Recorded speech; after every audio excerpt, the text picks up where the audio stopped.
Yana hey nay nay, Yana hey nay nay, Yana hey nay nay, Yana hey nay nay, Yana. Arro, aqui é Selene de Hecate, criadora do Animal Totem Oracle Deck e da mesa radiônica xamânica do Instituto Águia Dourada. Hoje, na série sobre os deuses e deusas, iremos falar sobre Inanna. Mas antes da gente falar dessa deusa, eu já vou pedindo para você deixar aqui o seu like. Convido você que não é inscrito no canal a se inscrever agora e ativar o sininho para receber as notificações. Outra coisa, se você gosta do meu trabalho, quiser e puder ajudar, você pode deixar um super chat, um super sticker, um valeu demais ou enviar um pix para a chave que está relacionado aqui embaixo, está descrita, melhor dizendo, aqui embaixo na descrição do vídeo. Se você quiser se tornar membro do clube de canal, aqui embaixo também tem um link para você conhecer um pouquinho, tá? Então vamos falar sobre Inanna.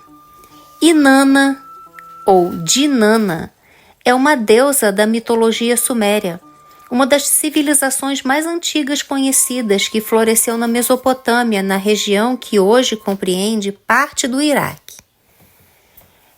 Inanna é de longe mais complexa e multifacetada de todas as divindades da Mesopotâmia e exibe características contraditórias e até mesmo paradoxais. Inanna é uma deusa associada ao amor, ao erotismo, à fecundidade e à fertilidade, à guerra, à justiça e ao poder político. Inanna também era a deusa padroeira das prostitutas. Em alguns mitos, ela também é uma deusa da chuva e das trovoadas. Ela é frequentemente invocada, ou melhor dizendo, era invocada, em rituais para promover a fertilidade do solo e a prosperidade das comunidades. Além de sua conexão com a fertilidade, Inanna também é uma deusa guerreira.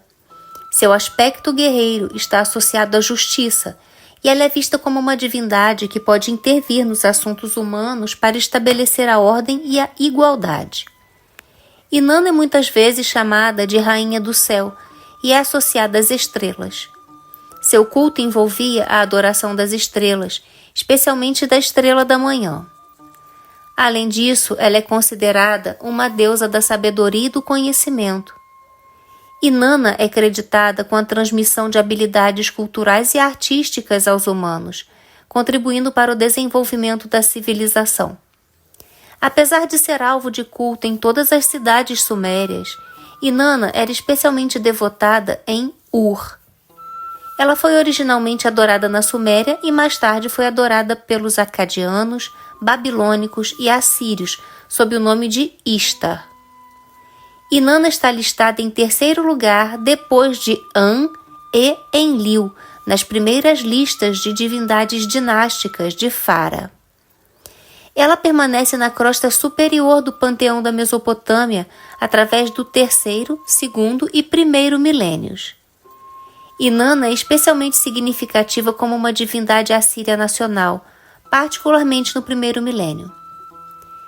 Inanna é frequentemente representada como uma deusa suméria de grande beleza e majestade.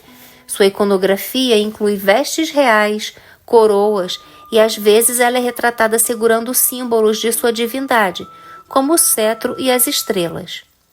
Na poesia suméria, ela às vezes é retratada como uma jovem tímida, sob autoridade patriarcal, embora outras vezes ela seja retratada como uma deusa ambiciosa que busca expandir sua influência. Por exemplo, no mito parcialmente fragmentário, Inanna e Enki, no mito da descida de Inanna ao submundo. Na iconografia inicial, ela é representada por um feixe de junco, que é uma espécie de portal, que também é a forma escrita de seu nome em textos muito antigos. O registro superior do famoso vaso de Uruk mostra a deusa em forma antropomórfica, de pé, diante dessas ombreiras. Na forma humana, como a deusa do amor sexual, Inanna é frequentemente retratada totalmente nua. Na iconografia síria, ela frequentemente se revela segurando uma capa aberta. A mulher nua é um tema extremamente comum na arte do Antigo Oriente Próximo. No entanto, e embora variavelmente atribuída à esfera de Inanna, como acólitos ou estatuetas de culto, provavelmente nem todas representam a própria deusa.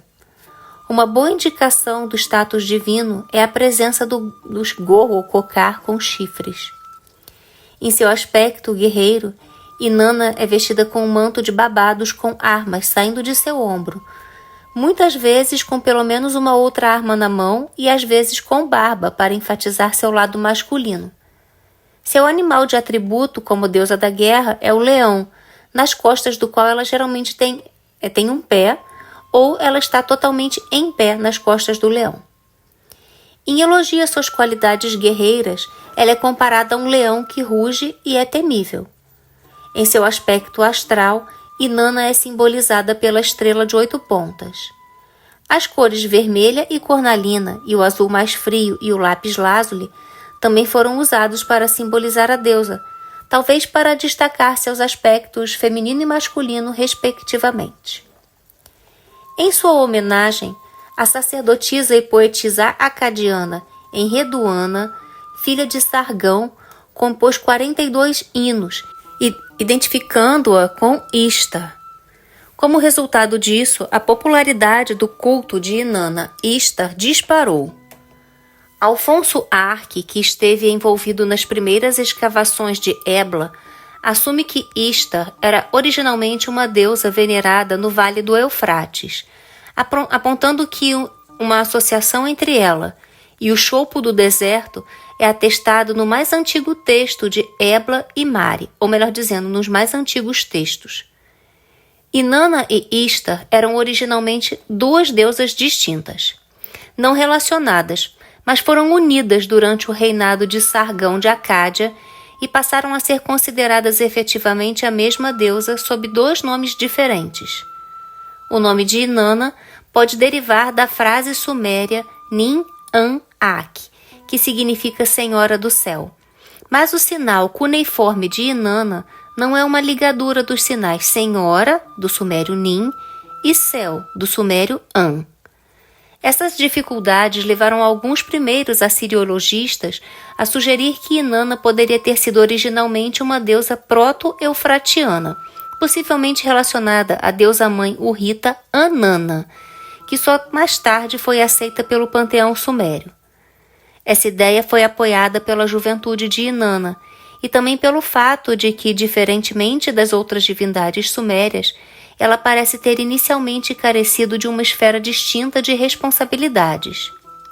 No entanto, a visão de que havia uma linguagem de substrato proto-eufratiano no sul do Iraque, antes do sumério, não é amplamente aceita pelos assiriologistas modernos. O nome Ishtar ocorre como um elemento em nomes pessoais das eras pré-sargônica e pós-sargônica, na Acádia, Assíria e Babilônia, e é de derivação semítica, e provavelmente está etimologicamente relacionada ao nome do deus semita ocidental Atar.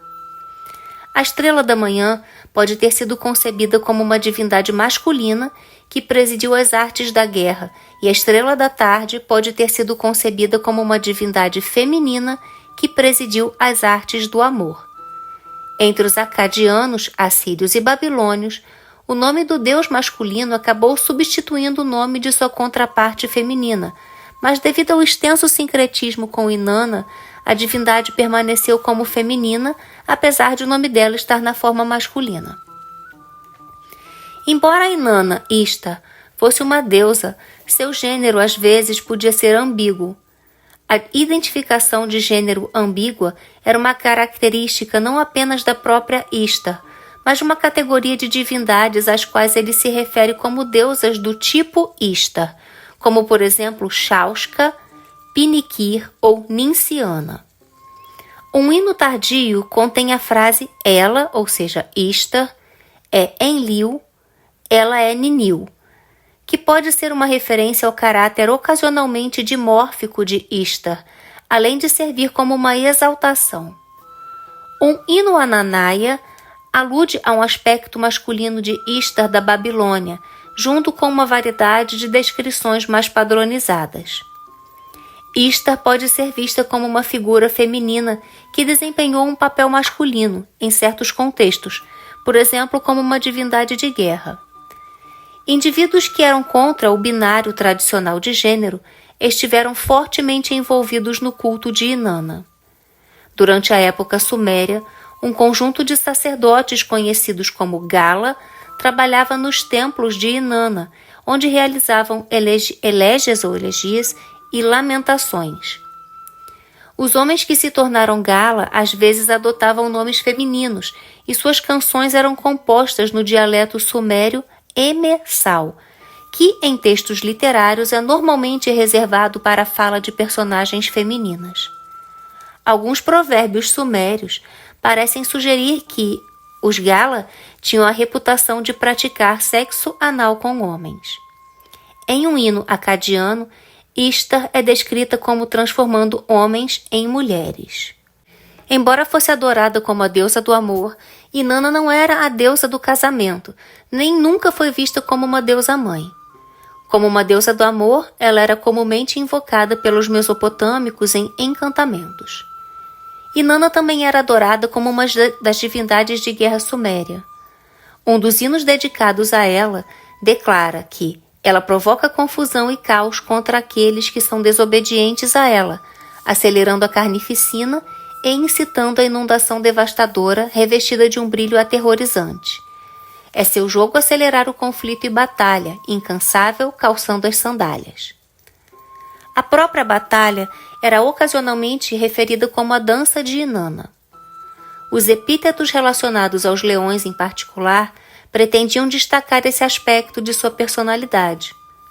Como uma deusa da guerra, ela às vezes era chamada de Irnina ou Vitória, embora esse epíteto também pudesse ser aplicado a outras divindades, além de funcionar como uma deusa distinta ligada a Ningi.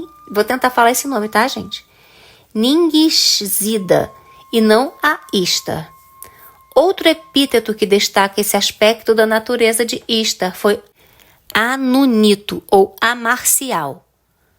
Como Irnina, Anunito também poderia ser uma divindade separada, e como tal ela é atestada pela primeira vez em documentos do período terceiro de Ur. As fórmulas de maldição real assíria invocavam ambas as funções primárias de Ishtar ao mesmo tempo, invocando-a para remover tanto a potência quanto o valor marcial. Os textos mesopotâmicos indicam que características percebidas como heróicas, como a capacidade de um rei de liderar suas tropas e triunfar sobre os inimigos, e a destreza sexual eram consideradas interligadas. Inanna gosta tanto de fazer guerra quanto de fazer amor. Inanna representou um problema para muitos estudiosos da antiga Suméria, devido ao fato de que sua esfera de poder continha aspectos mais distintos e contraditórios do que de qualquer outra divindade. Duas teorias principais sobre suas origens foram propostas. A primeira explicação sustenta que Inanna é o resultado de um sincretismo entre várias divindades sumérias anteriormente não relacionadas com domínios totalmente diferentes. A segunda explicação sustenta que Inanna era originalmente uma divindade semita que entrou no panteão sumério depois que ele já estava totalmente estruturado e que assumiu todos os papéis que ainda não haviam sido atribuídos a outras divindades. Na tradição Isin, Inanna é considerada filha de Nanna, ou Sin, o deus da lua, e Ningal, uma deusa suméria associada à fertilidade. Ela é, portanto, muitas vezes considerada irmã de Utu, o deus do sol, e Ishkur, o deus das tempestades. Na tradição Uruk, Inanna é filha de An e uma mãe desconhecida. Em outras tradições, ela seria filha de Enlil e uma mãe desconhecida, ou Enki e uma mãe desconhecida. Os irmãos de Inanna são Ereshkigal, que é a irmã mais velha e que já tem vídeo aqui na playlist sobre os deuses e deusas do canal. No mito da descida ao submundo, inclusive Inanna se dirige a Ereshkigal como sua irmã mais velha.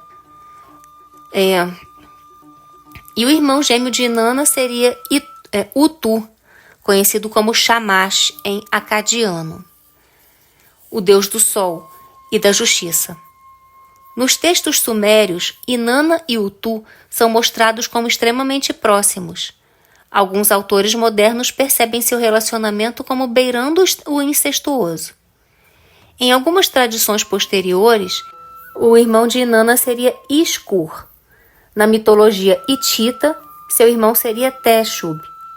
Inanna geralmente não é descrita como tendo descendência, mas no mito de Lugalbanda e em uma única inscrição de edifício da terceira dinastia de Ur, que data entre os anos de 2112 a 2004 antes da Era Comum, o deus guerreiro Shara é descrito como filho dela.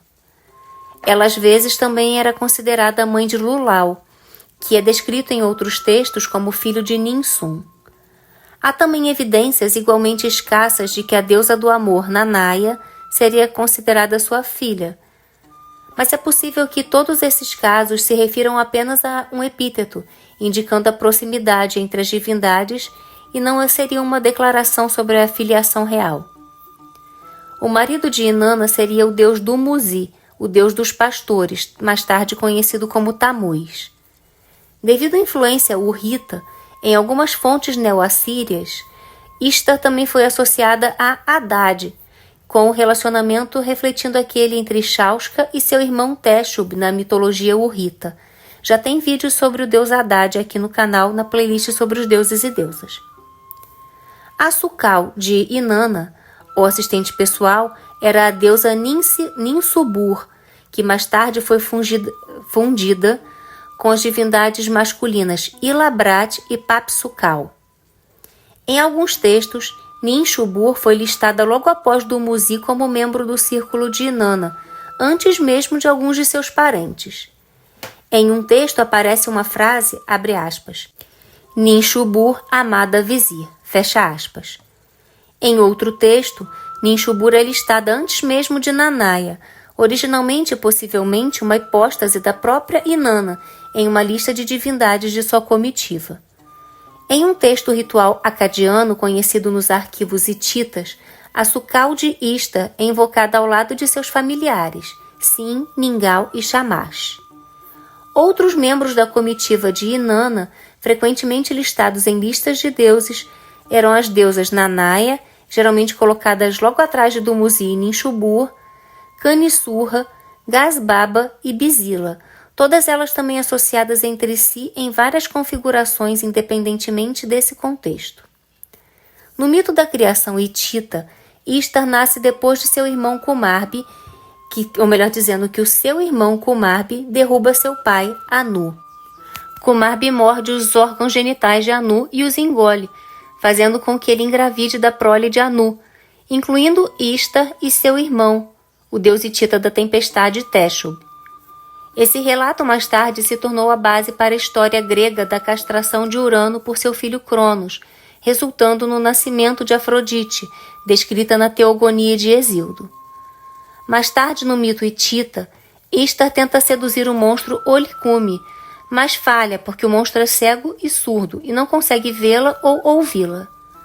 Os urritas e hititas parecem ter sincretizado Ishtar com a sua própria deusa Ishara. Em um texto neo-assírio pseudoepigráfico, escrito no século VII antes da Era Comum, mas que afirma ser a autobiografia de Sargão da Acádia, Ishtar teria aparecido a Sargão cercada por uma nuvem de pombas, enquanto ele trabalhava como jardineiro para Aki, o coletor das águas. Ishtar então proclamou Sargão como seu amante e permitiu que ele se tornasse o governante da Suméria e Acádia. Inanna era a deusa padroeira do templo de Eanna, na cidade de Uruk, que era seu principal centro de culto. Ela tinha templos em Nippur, Lagash, Churupak, Zabalan e Ur, mas seu principal templo era Eanna em Uruk, cujo nome significa Casa do Céu. Algumas pesquisas assumem que a divindade padroeira original dessa cidade do 4º milênio antes da Era Comum seria An. Após a dedicação a Inanna, o templo parece ter abrigado sacerdotisas da deusa. Ao lado de Uruk, Zabalan foi o local inicial mais importante de adoração de Inanna. Durante tempos posteriores, enquanto seu culto em Uruk continuava a florescer, Ishtar também se tornou particularmente adorada no reino da Assíria, da Alta Mesopotâmia, moderno norte do Iraque, nordeste da Síria e sudeste da Turquia, especialmente nas cidades de Nínive, Assur, e Arbela, que é a Erbil moderna. Na Uruk arcaica, ela era adorada em 3 formas: Inanna matinal, Inanna vespertina e Inanna principesca, as 2 primeiras refletindo as fases de seu planeta associado, Vênus. Inanna foi adorada na Suméria pelo menos já no período de Uruk, entre os anos de 4000 a 3100 antes da Era Comum, e sua atividade de culto era relativamente localizada antes da conquista de Sargão de Acádia. O culto de Inanna Ishtar, que pode ter sido associado a uma variedade de rituais sexuais, incluindo sacerdotes homossexuais travestis e prostituição sagrada, foi continuado pelo Oriente Semítico por pessoas que sucederam os sumérios na região. Homens andrógenos e hermafroditas estavam fortemente envolvidos no culto de Inanna Ishtar. Durante os tempos da Suméria, um conjunto de sacerdotes conhecidos como Gala trabalhou nos templos de Inanna. Gala tomou nomes femininos, falou no dialeto emessal, que era tradicionalmente reservado para mulheres, e parece ter se envolvido em relações homossexuais, como a gente já falou anteriormente. Durante o período acadiano, Kurgarru e Assinu eram servos de Ishtar, que vestiam roupas femininas e faziam danças de guerra nos templos dela. Vários provérbios acadianos parecem sugerir que também podem ter tendências homossexuais. Gwendoline Lake, uma antropóloga conhecida por seus escritos sobre a Mesopotâmia, comparou os Gala à Igira indiana contemporânea. Inanna aparece em mais mitos do que qualquer outra divindade suméria. Durante a era pós-sargônica, ela se tornou uma das divindades mais veneradas no panteão sumério, com templos em toda a Mesopotâmia. O culto de Inanna Ishtar, que pode ter sido associado a uma variedade de ritos sexuais, foi continuado pelos povos de língua semítica oriental, como os acadianos, assírios e babilônicos, que sucederam e absorveram os sumérios da região. Ela era especialmente amada pelos assírios, que a elevaram para se tornar a divindade mais elevada de seu panteão, ficando acima de seu próprio deus nacional, Ashur. Muitos dos mitos de Inanna envolvem ela dominar outras divindades. O poema de Enki e a Ordem Mundial começa descrevendo o deus Enki e seu estabelecimento da organização cósmica do universo. No final do poema, Inanna vai até Enki e reclama que ele atribui um domínio e poderes especiais a todos os outros deuses, exceto ela. Enki responde dizendo que ela já tem um domínio e que ele não precisa atribuir um a ela. O mito de Inanna e a árvore Ulupu, encontrado no preâmbulo do épico de Gilgamesh, Enkidu e o mundo inferior, gira em torno de uma jovem Inanna, ainda não estável em seu poder. Começa com uma árvore Ulupu, possivelmente um salgueiro, crescendo nas margens do rio Eufrates. Inanna move a árvore para seu jardim em Uruk, com a intenção de esculpi-la em um trono quando estivesse totalmente crescida. A árvore cresce e amadurece, mas a serpente que não conhece encanto, o pássaro Anzu e Lilitu, visto por alguns como precursor sumério de Lilith do folclore judaico, todos fixam residência dentro da árvore, fazendo Inanna chorar de tristeza. O herói Gilgamesh, que nessa história é retratado como seu irmão, chega e mata a serpente, fazendo com que o pássaro Anzu e Lilitu fujam.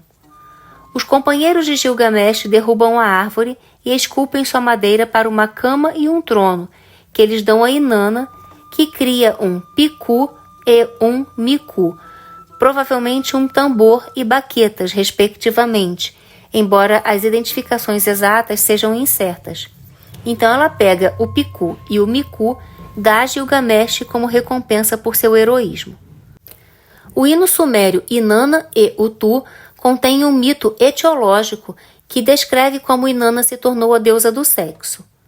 No início do hino, Inanna não sabe nada sobre sexo, então ela implora a seu irmão Utu que a leve para Akur, que é o submundo sumério, para que ela possa provar o fruto de uma árvore que ali crescia, e então esse fruto lhe revelaria todos os segredos do sexo.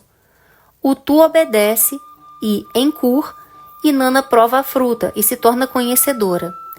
Esse hino emprega o mesmo motivo encontrado no mito de Enki e Nihilsag e na história bíblica posterior de Adão e Eva, assim também como no mito de Perséfone e Hades. Já tem vídeo sobre Perséfone e Hades aqui na playlist sobre os deuses e deusas do canal. O poema Inanna Prefere o Fazendeiro começa com uma conversa bastante divertida entre Inanna e Utu, que gradualmente lhe revela que é hora dela se casar. Ela é cortejada por um fazendeiro chamado Enkidu e um pastor chamado Dumuzid.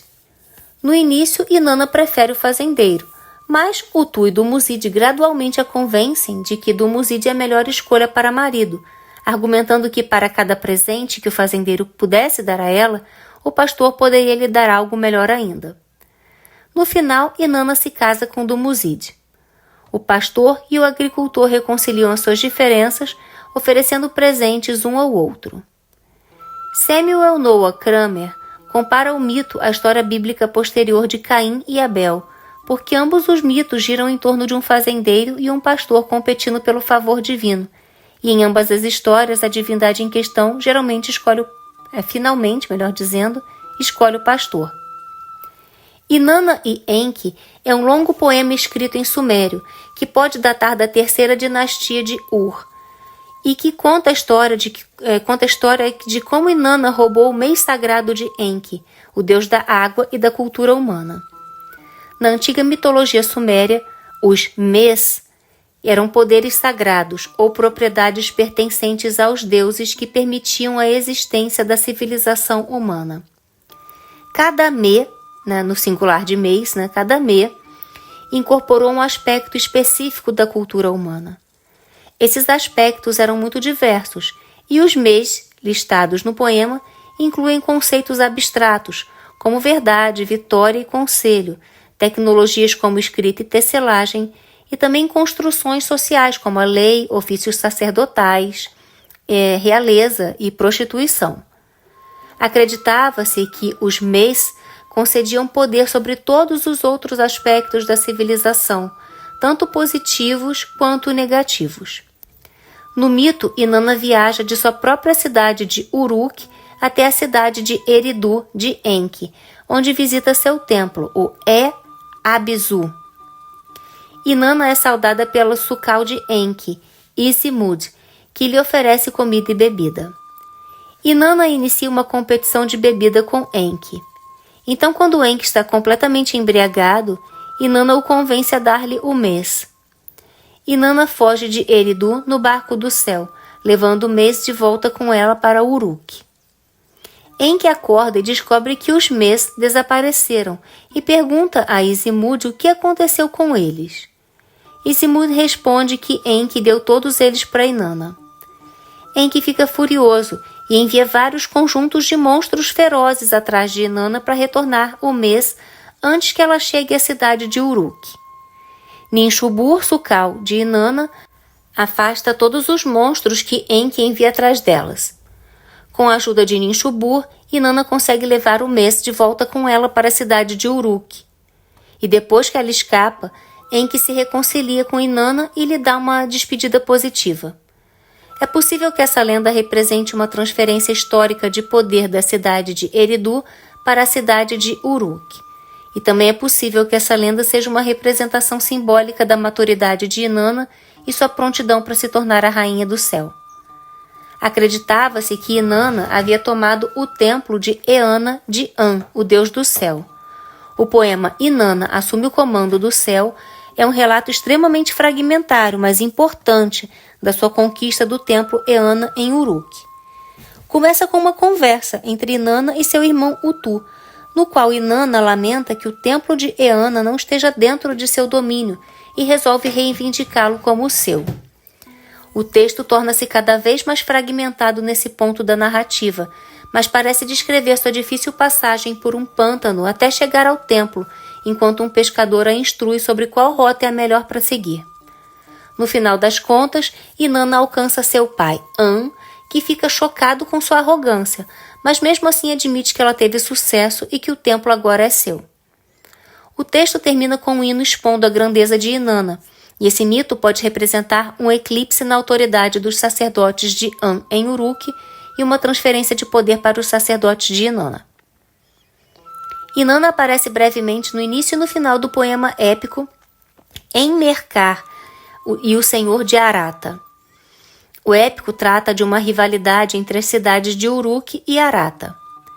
Enmerkar, o rei de Uruk, deseja adornar sua cidade com joias e metais preciosos, mas não pode fazê-lo porque tais minerais só são encontrados em Arata. E como o comércio ainda não existia, os recursos não estavam disponíveis para ele. Inanna, que é a deusa padroeira de ambas as cidades, aparece para Enmerkar no início do poema e diz a ele que ela prefere Uruk a Arata. Ela instrui Enmerkar a enviar um mensageiro ao senhor de Arata para pedir os recursos de que Uruk precisa. A maior parte do épico gira em torno de uma grande disputa entre os dois reis pelo favor de Inanna. Inanna reaparece no final do poema para resolver o conflito, dizendo a Enmerkar para estabelecer comércio entre sua cidade e Arata. Ao lado de seu irmão gêmeo Utu, Inanna era a executora da justiça divina. Ela destruiu o Monte Eb por ter desafiado sua autoridade. Inanna e seu irmão Utu eram considerados distribuidores da justiça divina, um papel que ela exemplifica em vários de seus mitos. Inanna e Eb, também conhecida como a deusa dos temíveis poderes divinos, é um poema de 184 versos, escrito por Enreduanna, que descreve o confronto de Inanna com o Monte Eb, uma montanha na cordilheira de Zagros. O poema começa com um hino introdutório elogiando Inanna. A deusa viaja por todo o mundo, até que ela se depara com o Monte Eb e fica furiosa com seu poder glorioso e beleza natural, considerando sua própria existência como uma afronta total à sua própria autoridade. Ela ataca o Monte Eb, gritando. Inanna pede a An, o deus sumério dos céus, que lhe permita destruir o Monte Eb. An avisa Inanna para não atacar a montanha, mas ela ignora seu aviso e continua a atacar e destruir o Monte Eb de qualquer jeito. Na conclusão do mito, ela explica ao Monte Eb por que o atacou. Na poesia suméria, a frase destruidora de Kur é ocasionalmente usada como um dos epítetos de Inanna. O poema Inanna e Shukaletuda começa com um hino a Inanna, elogiando-a como planeta Vênus. Em seguida, apresenta Shukaletuda, um jardineiro que é péssimo em seu trabalho. Todas as suas plantas morrem, exceto um chopo. Shukaletuda ora aos deuses por orientação em seu trabalho. Para surpresa, a deusa Inanna vê seu único chopo e decide descansar à sombra de seus galhos. Shukaletuda tira suas roupas e estupra Inanna, enquanto ela dorme. Quando a deusa acorda e percebe que foi violentada, ela fica furiosa e decide levar seu agressor à justiça. Num acesso de raiva, Inanna lança pragas horríveis sobre a terra, transformando água em sangue. Shukaletuda, aterrorizado por sua vida, pede conselhos a seu pai sobre como escapar da ira de Inanna. Seu pai diz a ele para se esconder na cidade, entre as hordas de pessoas, onde ele esperançosamente se misturaria. Inanna procura seu agressor nas montanhas do Oriente, mas não é capaz de encontrá-lo. Ela então libera uma série de tempestades e fecha todas as estradas para a cidade, mas ainda não consegue encontrar Shukaletuda. Então ela pede a Enki para ajudá-la a encontrá-lo, ameaçando deixar seu templo em Uruk se ele não fizesse. Enki consente e Inanna voa pelo céu como um arco-íris. Inanna finalmente encontra Shukaletuda, que tenta em vão inventar desculpas para seu crime contra ela. Inanna rejeita as desculpas e o mata. O professor de teologia Jeffrey Coley citou a história de Shukaletuda como um mito astral sumério, argumentando que os movimentos de Inanna na história correspondem aos movimentos do planeta Vênus. Ele também afirmou que enquanto Shukaletuda orava a deusa, ele poderia estar olhando para Vênus no horizonte. O texto do poema Inanna e Bilulu, descoberto em Nippur, está gravemente mutilado, e os estudiosos o interpretaram de várias formas diferentes. O início do poema está quase totalmente destruído, mas parece um lamento. A parte inteligível descreve Inanna ansiando por seu marido Dumuzid, que está na estepe cuidando de seus rebanhos. Inanna sai em busca dele. Depois disso, falta uma grande parte do texto. Quando a história recomeça, Inanna é informada que Dumuzid foi assassinado. Inanna descobre que a velha bandida Bilulu e seu filho Girgiri são os responsáveis. Ela viaja para a estrada de Edenlila e para uma pousada, onde encontra os 2 assassinos. Inanna fica em cima de um banquinho e transforma Bilulu no odre que os homens carregam no deserto, forçando-a a derramar as libações funerárias para Dumuzid. O mito mais famoso de Inanna Ishtar é sua história da descida e retorno de Kur, o antigo submundo sumério, um mito em que ela tenta conquistar o domínio de sua irmã mais velha, Ereshkigal, a rainha do submundo, que já tem vídeo aqui no canal, como eu falei anteriormente, mas é acusada e considerada culpada de arrogância pelos 7 juízes do submundo. 2 versões diferentes da história da descida de Inanna ao submundo sobreviveram. Uma versão suméria, que data da 3ª dinastia de Ur, e uma acadiana, claramente derivada da versão do início do século II, do 2º milênio, melhor dizendo, antes da Era Comum. A versão suméria da história tem quase 3 vezes o tamanho da versão acadiana posterior e contém muito mais detalhes. A versão suméria conta que Kur, os Kur, era uma caverna profunda e sombria, localizada no subsolo. A vida lá era vista como uma versão sombria da vida na Terra. Kur era governado pela irmã de Inanna, Ereshkigal. Antes de partir, Inanna instrui sua ministra, Isukal Ninsubur, a implorar as divindades Enlil, Nanna, Anu e Enki para resgatá-la se depois de 3 dias ela não voltasse. As leis do submundo determinam que, com exceção daqueles designados como mensageiros, quem entra nele nunca mais pode sair de lá. Inanna então se vestiu de forma elaborada para a visita, usando turbante, peruca, colar de lápis-lazuli e miçangas sobre os seios, o vestido de pala, que é a roupa de senhora, usando rímel, melhor dizendo, um peitoral e um anel dourado, e segura uma haste de medição de lápis-lazuli. Cada peça de roupa é uma representação de um me poderoso que ela possui. Inanna bate nos portões do submundo exigindo a entrada. O porteiro Net pergunta por que ela veio, e Inanna responde que deseja participar dos ritos fúnebres de Gugalana, o marido de minha irmã mais velha, Ereshkigal. Net relata isso a Ereshkigal, que diz a ele: tranque os 7 portões do submundo. Então, um por vez, abra frestas nos portões. Deixe Inanna entrar. Ao entrar, remova suas vestes reais. Talvez as vestes de Inanna, inadequadas para um funeral, aliado ao seu comportamento arrogante, deixaram Ereshkigal desconfiada. Segundo as instruções de Ereshkigal, Net diz a Inanna que ela pode entrar no primeiro portão do submundo, mas ela deve entregar sua haste de medição de lápis-lazuli. Ela pergunta por quê, mas em réplica ele diz: são apenas as regras do submundo. Ela aceita as condições e passa. Inanna passa por um total de 7 portões, em cada um deles removendo uma peça de roupa ou joias que ela usava no início de sua jornada, perdendo seu poder. Quando ela chega na frente de sua irmã, ela está nua. Depois que ela se agachou e se despiu, suas roupas foram levadas. Então ela fez o que sua irmã Ereshkigal se levantasse do trono e sentou-se no seu lugar. Ana, os 7 juízes, chegaram a uma decisão. Eles olharam para ela, o olhar da morte, e falaram com ela com fala de raiva, gritaram com ela, com gritos fortes. A mulher afligida se transformou em um cadáver. O cadáver foi pendurado em um gancho.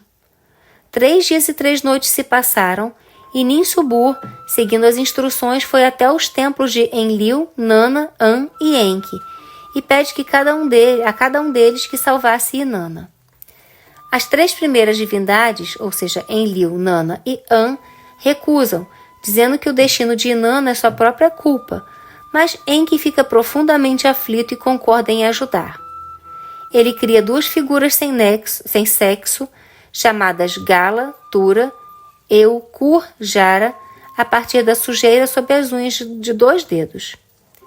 Eles instruem a apaziguar Ereshkigal e quando ela pergunta o que eles querem, pede o cadáver de Inanna, que eles devem borrifar com a comida e água da vida.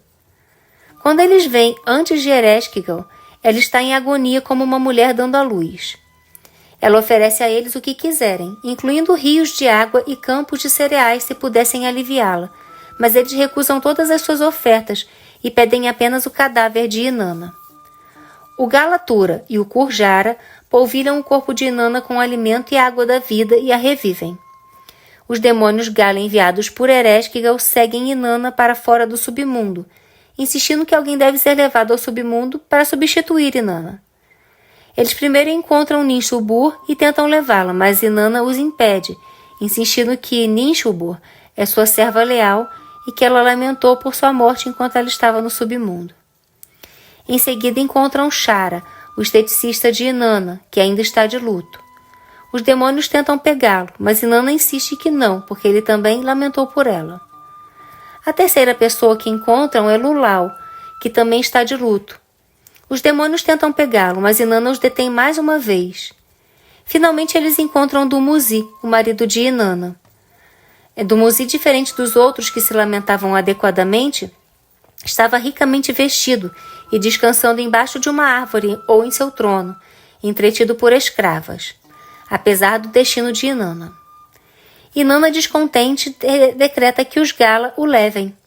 Os Gala então arrastam Dumuzi até o submundo. Outro texto, conhecido como Sonho de Dumuzi, descreve as repetidas tentativas dele de escapar da captura pelos demônios Gala, um esforço no qual ele é auxiliado pelo deus Sol Utu. O poema sumério O Retorno de Dumuzi, que começa por onde o sonho de Dumuzi termina, Gestinana, irmã de Dumuzi, lamenta por dias e noites a morte dele junto com Inanna, que não sentia mais ódio por ele, e Sirtur, mãe de Dumuzi. As 3 deusas choram continuadamente até que uma mosca revela a Inanna a localização de seu esposo. E juntas, Inanna e Gestinana vão ao local onde a mosca disse que encontrariam Dumuzi. E elas o encontraram lá. Inanna decreta que a partir de então, Dumuzi passaria metade do ano com sua irmã Ereshkigal no submundo e a outra metade do ano no céu com ela, enquanto sua irmã Gestinana toma seu lugar no submundo. Um fragmento da mesma época, descoberto em Ur, apresenta, entretanto, um final diferente. Nele encontramos Inanna em ascensão, aparentemente livre e sozinha, livre do submundo, né? Entre os vivos, sem sua escolta de demônios. Mas estes, enviados mais tarde por Ereshkigal, vieram procurá-la porque ela não forneceu um substituto para ficar no lugar dela. Assustada, a deusa então decide entregar Dumuzi, seu marido, aos demônios.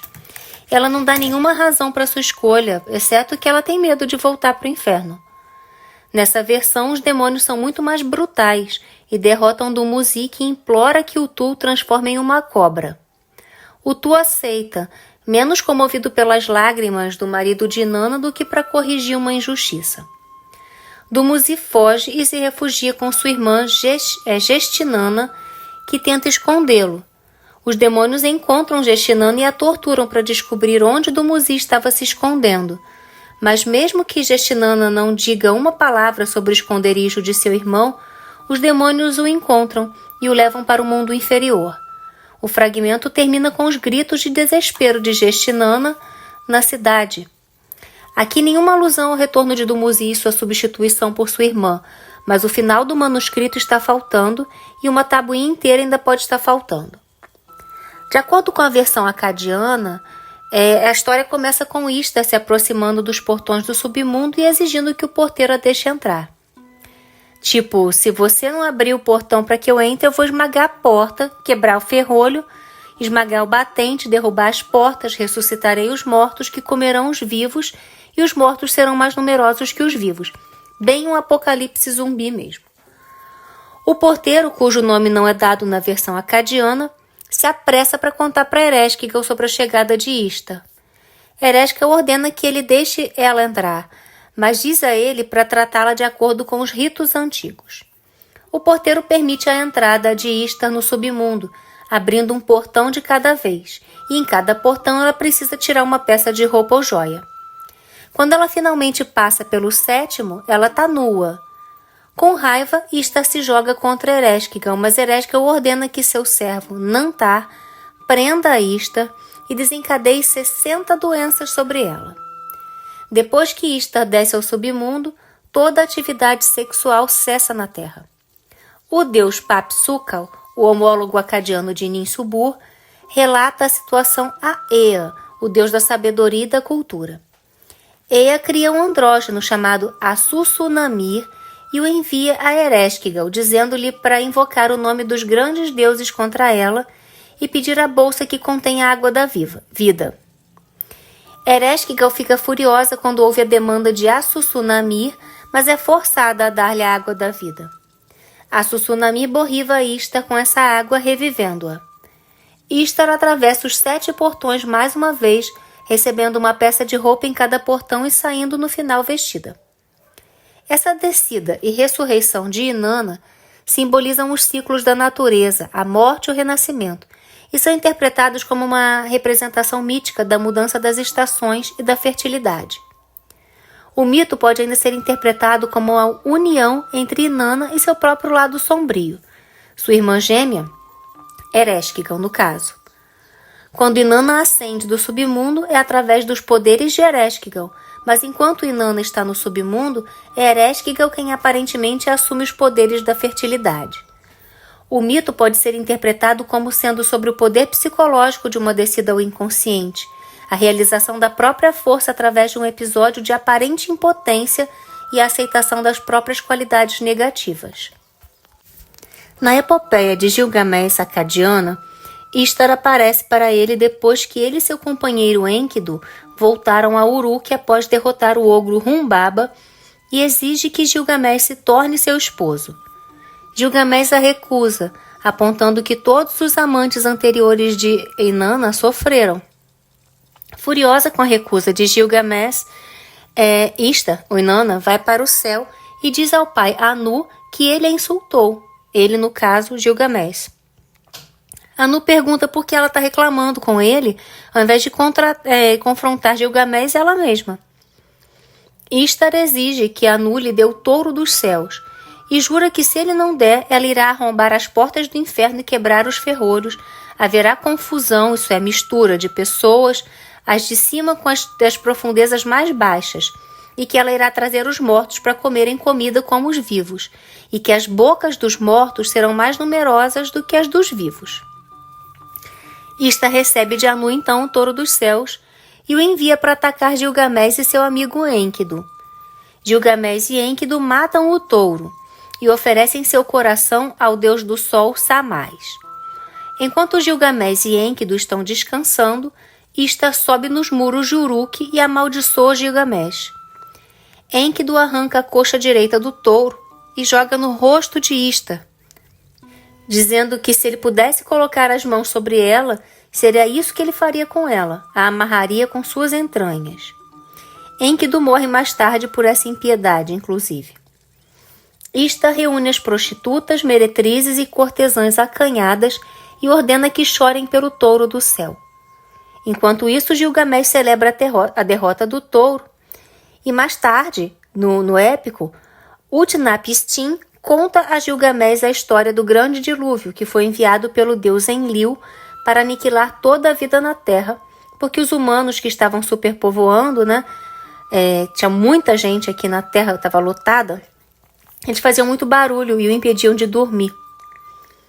Utnapishtim conta como, quando o dilúvio veio, Ishtar chorou e lamentou a destruição da humanidade, ao lado dos Anunnaki.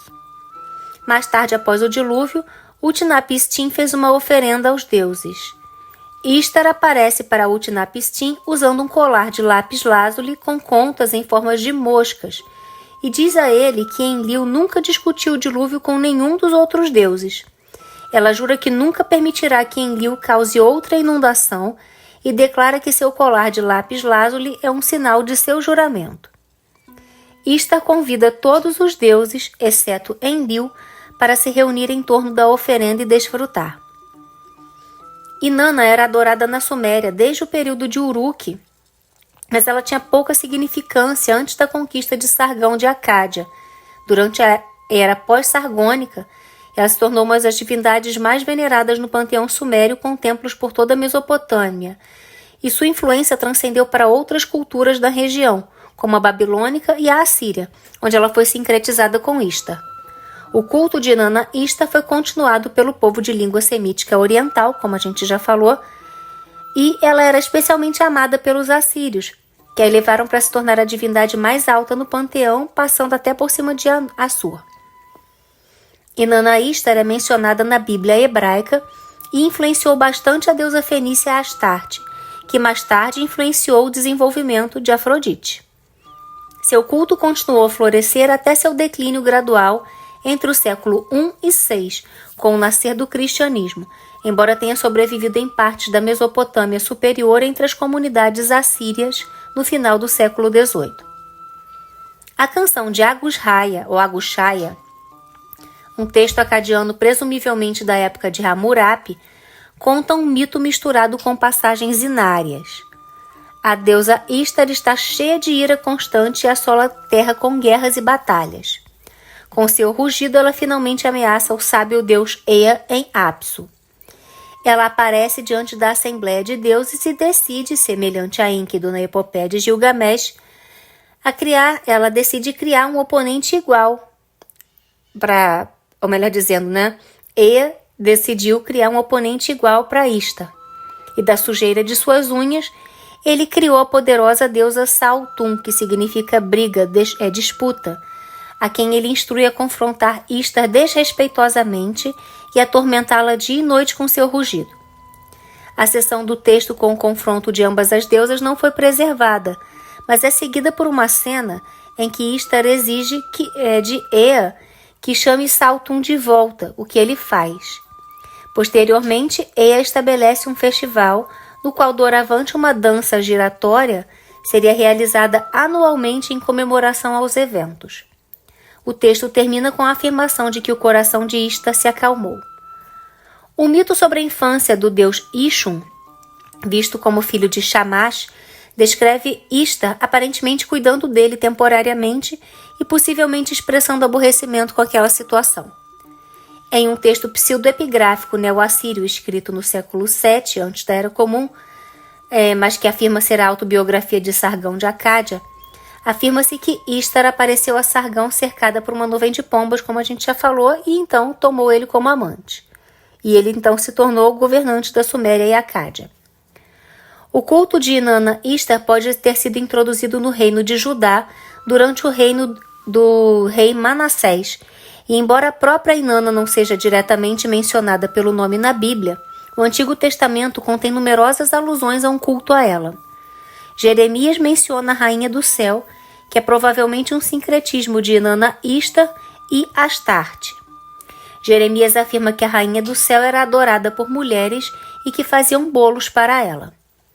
Inanna Ishtar é mencionada na Bíblia hebraica e ela influenciou grandemente a deusa ugarítica Astarte, que já tem vídeo aqui no canal, tá, gente? Se vocês quiserem conhecer sobre Astarte. Já tem sobre Afrodite, que eu já falei aqui no vídeo também, tá? Então, Inanna Ishtar influenciou Astarte e mais tarde, obviamente, Afrodite, né? Que foi influenciada por todo o culto, inclusive as pombas que a gente já falou. O culto de Inanna Ishtar continuou a florescer até seu declínio gradual entre os séculos I e VI da Era Comum, por conta, do cristianismo. E o Cântico dos Cânticos tem fortes semelhanças com os poemas de amor sumérios que envolvem Inanna e Dumuzid, particularmente no uso do simbolismo natural para representar a fisicalidade dos amantes. No Cântico dos Cânticos, Ezequiel menciona o marido de Inanna, Dumuzid, sob seu nome semítico oriental posterior, Tamuz, e descreve um grupo de mulheres lamentando a morte dele, enquanto estavam sentadas perto do portão norte do templo em Jerusalém. Os primeiros cristãos do Oriente Médio podem ter assimilado os elementos de Ishtar no culto da Virgem Maria. Os escritores sírios Jacó de Serug e Romano, o melodista, escreveram lamentos nos quais a Virgem Maria descreve sua compaixão por seu filho aos pés da cruz em termos profundamente pessoais, muito semelhantes aos lamentos de Ishtar pela morte de Tamuz.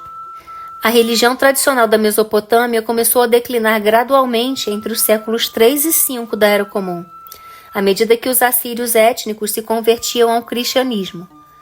No entanto, o culto de Inanna e Tamuz sobreviveu em partes da Alta Mesopotâmia. Em seu panfleto de 1853, The Two Babylons, como parte de seu argumento de que o catolicismo romano é na verdade o paganismo babilônico disfarçado, Alexander Hislop, um ministro protestante da Igreja Livre da Escócia, argumentou incorretamente que a palavra inglesa moderna Easter, ou Páscoa, deve ser derivada de Ishtar, devido à semelhança fonética das duas palavras.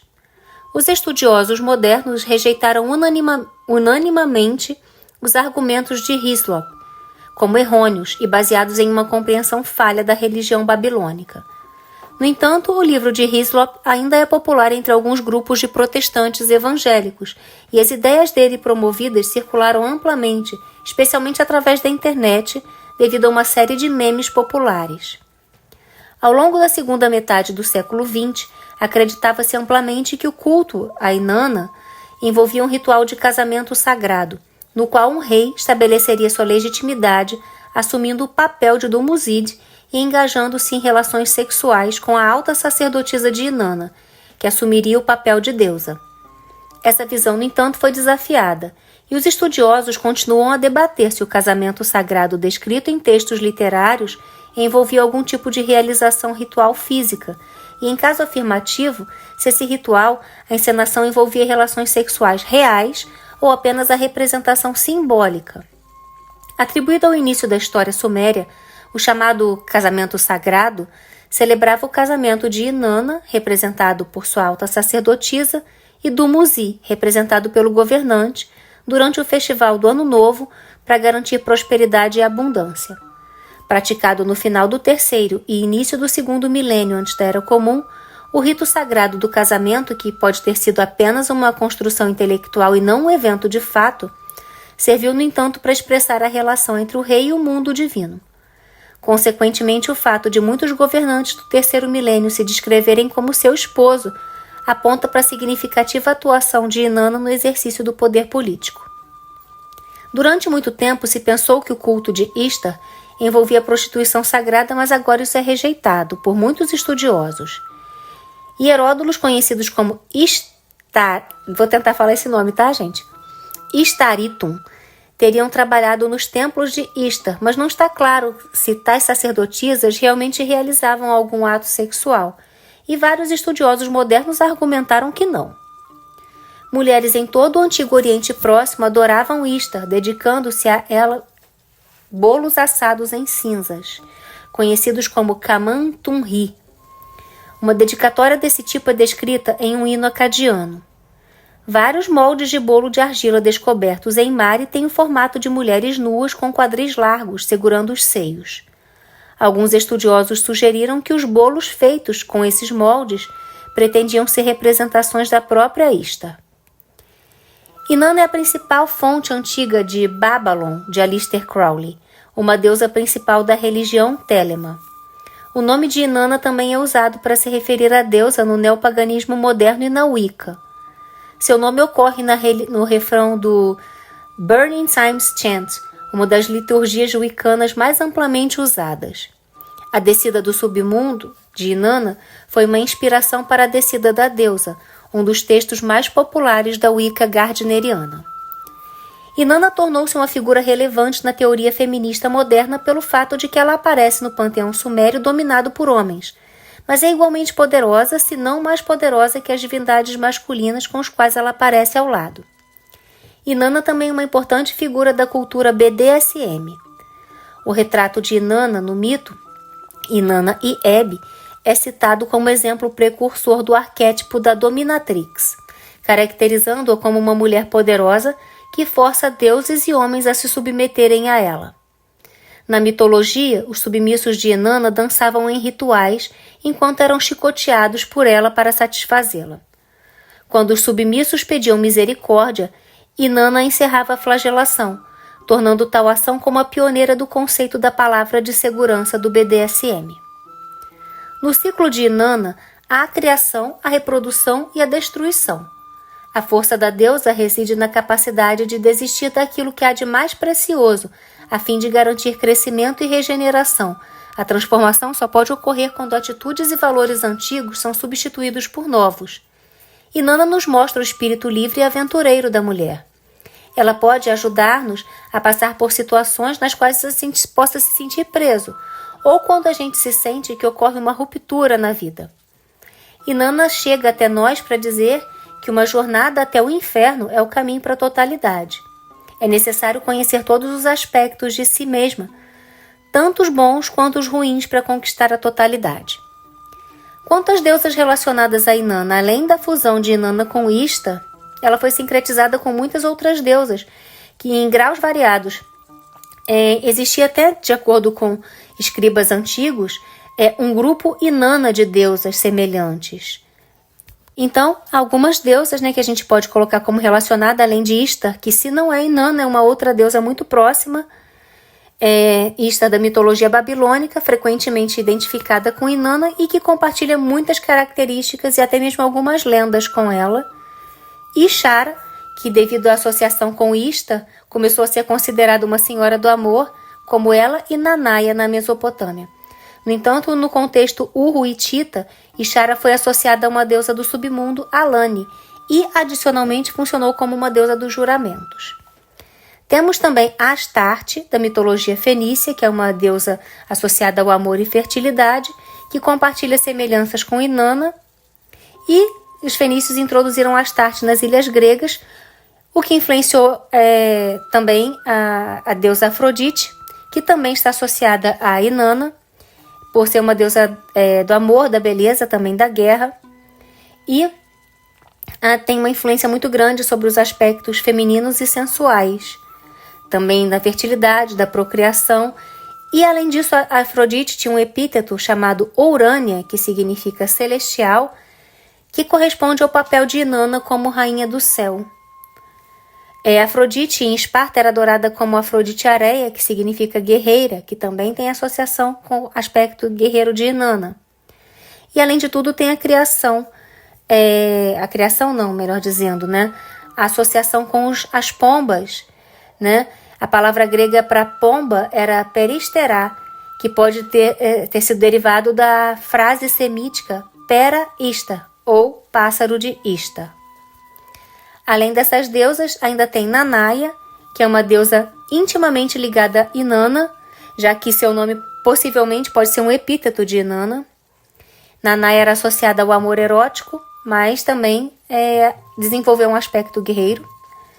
Ninegal, que embora fosse inicialmente uma figura independente, começando com o período da antiga Babilônia, em alguns textos é usado como título ou epíteto de Inanna, e fazia parte do grupo Inanna de deusas. Ninisina, que é um caso especial de sincretismo, que é entre a deusa da medicina Ninisina e Inanna, e ocorreu por motivos políticos. E sim, a certa altura, perdeu o controle sobre o Uruk e a identificação de sua deusa tutelar com Inanna, que servia como fonte de poder real, provavelmente pretendia servir como uma solução teológica para esse problema, e como resultado, em várias fontes, Ninisina foi considerada análoga a Ninciana, de nome semelhante tratado como uma manifestação de Inanna. E também é possível que uma cerimônia de casamento sagrado entre Ninisina e o rei de Izim tenha sido realizada como resultado. Ninciana, que é uma divindade de Vênus de gênero variável, que foi referida como homem por Rinsin de Larsa, que usou especificamente a frase meu rei em textos de Sipar, Ur e Girsu, mas também como Ishtar das estrelas em listas de deuses e textos astronômicos, que também aplicaram os epítetos de Ishtar relacionados ao seu papel como personificação de Vênus para essa divindade. Em alguns locais, Ninciana também era conhecida como uma divindade feminina, caso em que seu nome pode ser entendido como Rainha Vermelha do Céu. Piniquir, que era originalmente uma deusa elamita, reconhecida na Mesopotâmia e como resultado entre os hurritas e hititas, como equivalente de Ishtar devido a funções semelhantes. E ela foi identificada especificamente como seu aspecto astral, Ninciana, na lista de deuses. Devido ao sincretismo com Ishtar e Ninciana, Piniquir foi referida como uma divindade feminina e masculina em fontes Urro e Titas. Para finalizar, Saushka, que é um nome que foi frequentemente escrito com o logograma de Ishtar em fontes urritas e hititas, enquanto os textos mesopotâmicos a reconheciam como Ishtar de Subarbo. Alguns elementos peculiares a ela foram associados à hipóstase assíria de Ishtar, Ishtar de Nínive em tempos posteriores. Quanto aos símbolos, o símbolo de Inanna é um poste feito de junco, um material de construção onipresente na Suméria. Muitas vezes era enfeitado com fitas e posicionado na entrada dos templos, marcando o limite entre o reino profano para o sagrado. O desenho do emblema foi simplificado entre 3000 e 2000 antes da Era Comum para se tornar o logograma cuneiforme de Inanna, geralmente precedido pelo símbolo de divindade. O ideograma cuneiforme de Inanna era um nó torcido de junco em forma de gancho, representando a ombreira da porta do armazém, um símbolo comum de fertilidade e abundância. O símbolo mais comum de Inanna, Ishtar, era a estrela de 8 pontas, representando sua ligação com os céus, embora o número exato de pontas às vezes possa variar. Estrelas de 6 pontas também ocorrem com frequência, mas seu significado simbólico é desconhecido. A estrela de 8 pontas parece ter originalmente carregado uma associação geral com os céus, mas no antigo período babilônico, entre os anos de 1830 a 1531 a.C., ela passou a ser especificamente associada ao planeta Vênus, com o qual Ishtar foi identificada. Começando durante esse mesmo período, a estrela de Ishtar era normalmente encerrada dentro de um disco circular. Durante os últimos tempos da Babilônia, os escravos que trabalhavam nos templos de Ishtar às vezes eram marcados com o selo da estrela de 8 pontas. Em pedras de fronteira e selos cilíndricos, a estrela de 8 pontas às vezes é mostrada ao lado da lua crescente, que era o símbolo de Sin, ou Nana Suméria, e do disco solar com raios, que era um símbolo de Shamash, ou Nana Suméria. Inanna também é simbolizada por leões, associados à sua natureza guerreira, e a porta, como representação dos 7 portões que ela atravessa no submundo. Os antigos mesopotâmios a consideravam o leão o símbolo de poder. Suas associações com os leões começaram durante a época suméria. Uma tigela de clorito do templo de Inanna, em Nippur, retrata um grande felino lutando contra uma cobra gigante, e uma inscrição cuneiforme na tigela diz, abre aspas, Inanna e a serpente, fecha aspas, indicando que o felino supostamente representa a deusa. Durante o período acadiano, Ishtar era frequentemente retratada como uma deusa guerreira fortemente armada com um leão como um de seus atributos. A roseta foi outro símbolo importante de Inanna, que continuou a ser usada como símbolo de Ishtar após seu sincretismo. Durante o período neo-assírio, entre os anos de 911 a 609 antes da Era Comum, a roseta pode ter eclipsado a estrela de 8 pontas e se tornado o símbolo principal de Ishtar. O templo de Ishtar na cidade de Ashur foi adornado com numerosas rosetas. As pombas também eram símbolos animais proeminentes associados à deusa. As pombas são mostradas em objetos de culto associados a Inanna já no início do terceiro milênio antes da Era Comum. Estatuetas de pombas de chumbo foram descobertas no templo de Ishtar em Ashur, datando do século XIII antes da Era Comum, e um afresco pintado de Mari, na Síria, mostra uma pomba gigante emergindo de uma palmeira no templo de Ishtar, indicando que às vezes se acreditava que a própria deusa assumia a forma de uma pomba. Inanna também foi associada ao planeta Vênus, e vários hinos a elogiam em seu papel como deusa ou personificação desse planeta. Em muitos mitos, os movimentos de Inanna podem corresponder aos movimentos do planeta Vênus no céu. Na descida ao submundo de Inanna, ela é capaz de descer ao submundo e retornar aos céus. O planeta Vênus parece fazer uma descida semelhante, pousando no ocidente e subindo novamente no oriente. Um hino introdutório descreve Inanna deixando os céus e indo para Kur, o que poderia ser presumido como as montanhas, replicando a ascensão e o pôr do sol de Inanna no oeste. Inanna e Shukaletuda é descrito como escaneando os céus em busca de Inanna, possivelmente buscando seus horizontes oriental e ocidental, e no mesmo mito, enquanto procura seu agressor, a própria Inanna faz vários movimentos que correspondem aos movimentos de Vênus no céu. Como os movimentos de Vênus parecem ser descontínuos, desaparece devido à sua proximidade com o Sol durante muitos dias seguidos e depois reaparece no outro horizonte, algumas culturas não reconheceram Vênus como uma entidade única. Em vez disso, eles presumiram que eram duas estrelas separadas em cada horizonte, a estrela da manhã e a estrela da tarde. No entanto, um selo cilíndrico do período Jemdet Nasr, não sei se fala assim, tá, gente? Indica que os antigos sumérios sabiam que as estrelas da manhã e da tarde eram o mesmo objeto celeste. Os movimentos descontínuos de Vênus estão relacionados tanto à mitologia quanto à natureza dual de Inanna. Os astrólogos modernos reconhecem a história da descida de Inanna ao submundo como uma referência a um fenômeno astronômico associado a Vênus retrógrado. 7 dias antes de Vênus retrógrado fazer sua conjunção inferior com o Sol, ela desaparece do céu noturno. O período de 7 dias entre esse desaparecimento e a própria conjunção é visto como o fenômeno astronômico do qual se baseou o mito da descida. Após a conjunção, decorrem mais 7 dias antes que Vênus apareça como estrela da manhã, correspondendo à ascensão do submundo. Inanna, em seu aspecto como Anunito, estava associada ao peixe oriental da última das constelações zodiacais, Peixes. Seu consorte Dumuzi foi associado à primeira constelação contígua, Áries. O dia 2 de janeiro é considerada a data de nascimento de Inanna e é uma data tradicionalmente consagrada a essa deusa. Quanto às ofertas, as ofertas podem incluir alimentos, especialmente grãos e frutas, que representam a fertilidade. Também podem ser ofertados a Inanna objetos preciosos, refletindo seu papel como a deusa da realeza e do amor. Uma boa oferenda seria o lápis lazuli, como a gente já viu aqui. Ícones de leão, de pombas também podem ser ofertados a ela. Quanto aos epítetos, Inanna tinha um número excepcionalmente alto de epítetos e nomes alternativos, comparável apenas a Nergal. Ela é frequentemente chamada de Senhora dos Céus, Rainha dos Céus, Estrela da Manhã e Estrela da Tarde, enfatizando sua ligação celestial e sua influência sobre a vida cotidiana. E também Irmina, Vitória, e Aninuto, a Marcial.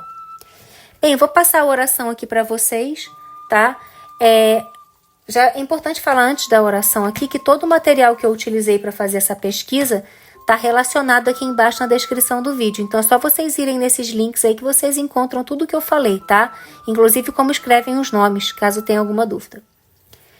Oração a Inanna, por Selene de Hecate.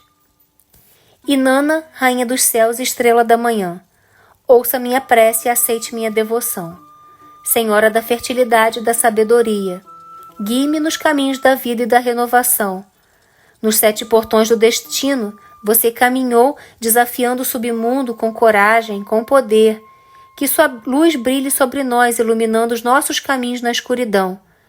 Aceite minhas oferendas, símbolo de respeito, e permita que sua influência esteja sempre presente de forma benevolente em nossas vidas. Inanna, Rainha dos Céus, abençoe-nos com sua graça, para que possamos crescer em sabedoria e amor como suas estrelas no céu. Bem, gente, aqui eu me despeço de vocês desse vídeo enorme. Espero que vocês tenham gostado. Deixa aqui seu comentário, tá? Se você cultua Inanna, conta pra gente como é que é seu culto, como é sua oferta, tá? A gente quer conhecer um pouquinho mais de vocês também, né? Vamos nos conhecer melhor. Até o próximo vídeo. Mitakuye Oyasin. Eu honro todas as nossas relações.